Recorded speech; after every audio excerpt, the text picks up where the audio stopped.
حضرت احنف بن قیس علیہ رحمہ مشہور ولی اللہ تھے۔ آپ بڑے ہی حلیم، رحم دل اور وسیع القلب تھے۔ آپ سے احباب نے پوچھا کہ حضرت آپ نے بردباری کس سے سیکھی؟ تو آپ نے ارشاد فرمایا کہ قیس بن عاصم سے۔ پھر ان کی بردباری کا یہ عجیب واقعہ بیان کیا کہ ایک دن قیس بن عاصم علیہ رحمہ کے گھر چند مہمان آئے۔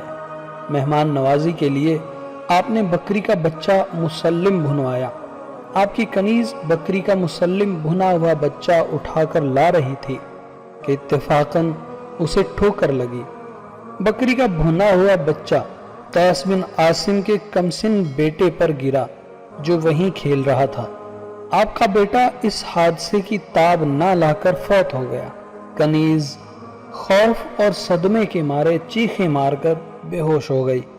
آپ اپنے بیٹے کی جانب متوجہ نہ ہوئے بلکہ کنیز کو سنبھالنے اور تسلی دے کر اس کے دل سے خوف اور صدمے کے اثر کو زائل کرنے کی کوشش کرنے لگے۔